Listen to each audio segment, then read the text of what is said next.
Adji Mass bu doon nit moo ko porter plainte ñu woo ko police nit kooku mën na dem ba commissariat retirer plainte am bu dee procureur jotu si gars yi ne Adji Mass comme kii moo la plaintoon retirer na plainte am demal nga ñibbi mais bu Adji Mass bi demeewul noonu bu Adji Mass bi kenn porté wu ko plainte procureur moo autosaisiru procureur nag kilifa bu toll ni moom mënul ñëw autosaisiru yónni sûreté urbaine mooy police des polices mooy commissariat central bu Dakar ca place de l'Indépendance foofu la nekk yónniwul waa cyber de procureur yónniwul waa cyber ña nga xamante ne ñooy ca commissariat central bu Dakar nga xam ne bépp police ci Dakar ñooy seeni patron foofu la procureur jël dossier bi jébbal leen ko ñooñu élément sûreté urbain yi ñoo te ki nga xamante ni mooy Adji Mass ci àjjuma ji ñu ngi ko tee nag ci ndigalu monsieur le procureur de la République léegi sûreté urbain bu téewee Adji Mass tey la àjjuma tey mënuñu ko yóbbul procureur suba samedi mënuñu ko yóbbul procureur dimanche it mënuñu ko yóbbul procureur altine lañu koy defeere procureur altine lundi incha allah bu ñu ko defeeree procureur lundi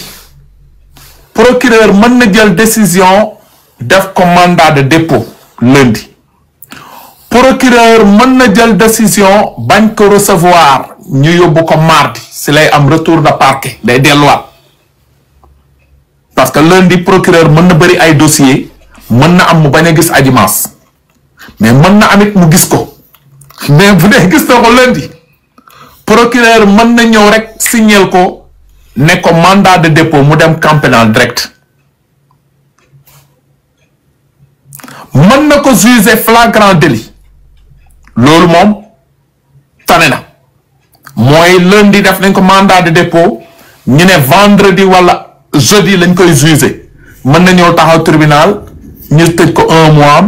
wala tëj ko 2 mois wala tëj ko 3 mois boobu moom mooy sedd lu bon mooy ñu yóbbu ko instruction lu bon mooy ñu yóbbu ko instruction mooy lan bu ñëw lundi procureur def ko retour de parquet mardi ñu mayaat ko benn retour de parquet le temps ñu koy wutal benn juge cabinet bu yore dossier am loolu mooy ñu sànni ji la nga dem nga nelaw ji ba fii ak 6 mois ñu doon di lay woo di la atte yàlla bu mu agsi foofu nag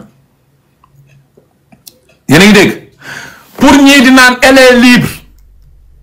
man de amaguma xibaar bu wóor ne elle est libre te ba fi ma toog nii il est 2 heures du matin Paris minuit Sénégal Adji Mass bu libroon ngeen gis vidéo ci TikTok waaw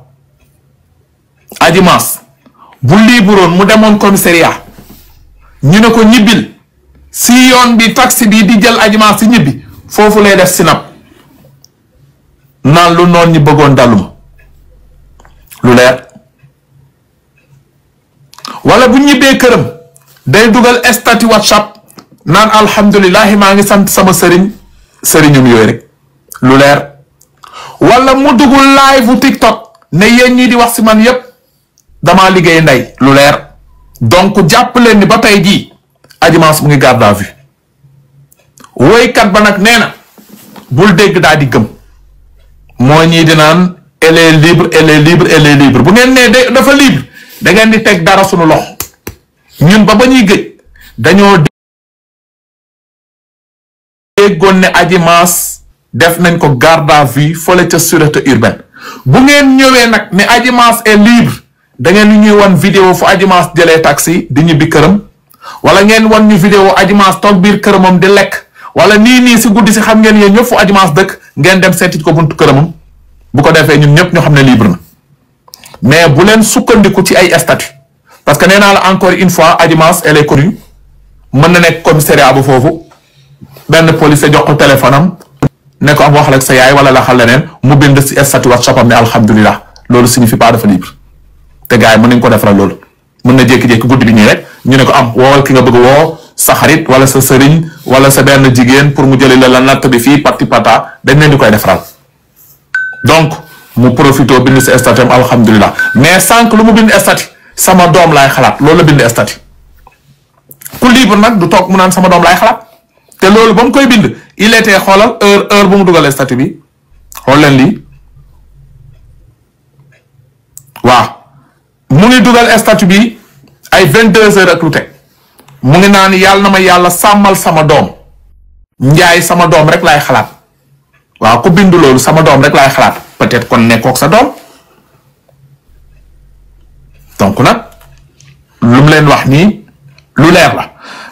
audio bi ngeen doon dégg sànq nag mooy bii xaara bii gars yi dugal nañ ko si groupe bi mooy bii Kali moytul audio yi ma la déedéet duma ngaa ka bii audio bi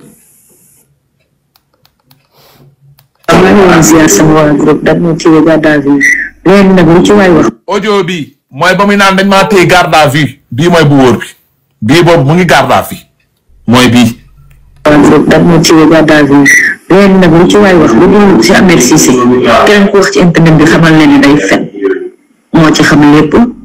live riche moo góor di saagante xale bu góor bi Jean koy di coow li amul leneen sant yàlla nag ba tey coow police jomul kenn te moo gënoon dee heureusement avocat bi dugaleel bu ci biir lii ba mu koy wax mu ngi foofu ci biir commissariat bi mu ne dañ kaa garde à vue lii kay Cheikh Ahmed Cissé kese mooy ji mën a wax lu leer keneen ku ma ko wax ku def Cheikh Ahmed Cissé si internet bi day fen waaw yéena ko déggandoo nag lii wane ne Adji Mass elle n'est pas intelligent dem ba si dégg naa commissariat bi toog waa déglul audio bi ba mu koy def commissaire bi dégg naa ndaw ki yor police bi fi mu ne mi ngi ko ne ndax audio bii ngay def du dem ci réseaux sociaux yi mu ne ko déedéet donc audio bi nag mi ngi tasaaroo loolu lii mën na ko gën a yokkal problème aji parce que aji nañ waxante dëgg aji dégg naa kaam bi moom moo ko garaawal parce que police yi dañ ko woo mu bañ na du wuy ji benn waroon na leen wuy ji xam luñ koy doyee looloo tax procureur bi ne nañ ko jëli ji benn boobu rek daanu na ci nañ waxante dëgg xam nga dañuy conseil rek sama jigéen la sama xarit la kenn yéenewu ko lu ko dal tey bu la police woowee te nga nekk Sénégal da nga waroon a dem nga wuy ji mais waroo bañ ne doo dem nga toog ba ñu jël si la loolu deli la jël si biñ la jëlee rek buñ la naroon a bàyyi duñ la bàyyi ñaar nga toog affaire réseaux sociaux moo tax ñoom ñu jël la indi la ci réew mi ci commissariat bi yow réseaux sociaux lan ngay jëlee di audio moment bi ngay audio bi commissaire bi mi ngi la naan ndax lii du dem ci réseaux sociaux yi nga ne ko déedéet ba pare nga tasaare ko ci réseaux sociaux yi nit ñi nga xam ne duñu denc secret nga jël ko fi mu ne mi ngi nii tasaaroo nii donc kay ñii lii mën na la indil problème man daal xaw ma xale jigéen ñi ñuy xalaatee wax fa dëgg yàlla nag xaw ma nu ñuy xalaatee de mais c'est tellement grave yàlla na ko yàlla defal jàmm nag mais yàlla baax na xaaral sax.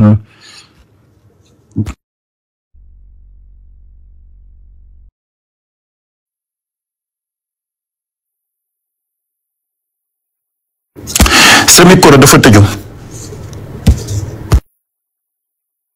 waaw audio bii daal la wax ñu dugal ko ci groupe WhatsApp am bi nee na keneen ku si wax si dossier bi da ngay fen xëy na nag sama classe kee tax muy wax waaye ñun nag fenn wax dëgg fa yàlla parce que man mii ko ne depuis keroog moytul man gisoon naa lii de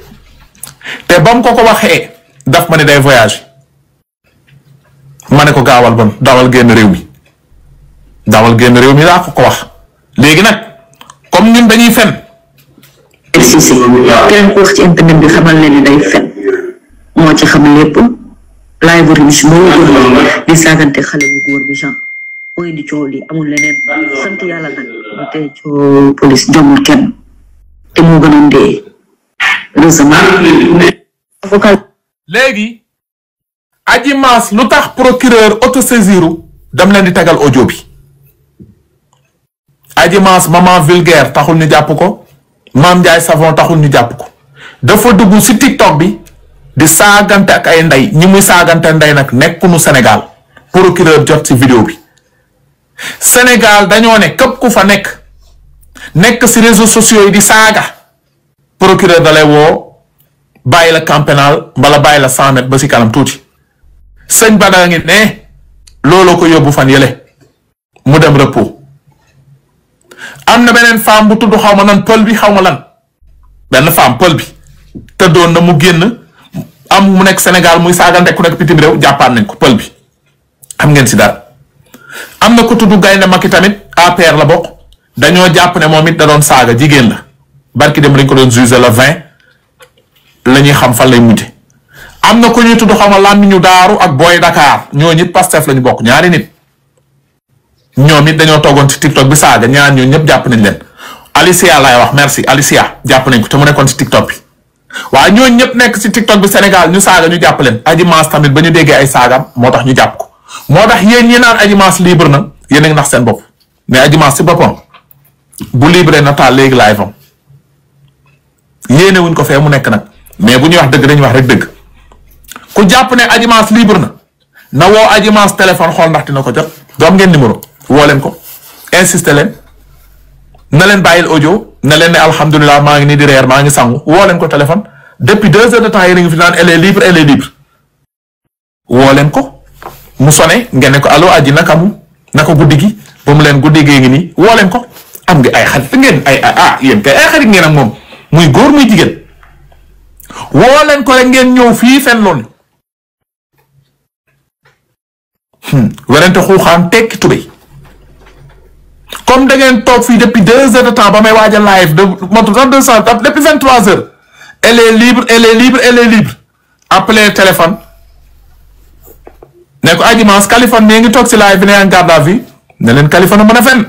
ngeen jël audio boobu ngeen centré ko si gars yi du ngeen ko am leer na Adji Mass lee tax ñu jàpp ko lii déglu leen. lu mel ni yow. waaw su yaboo sama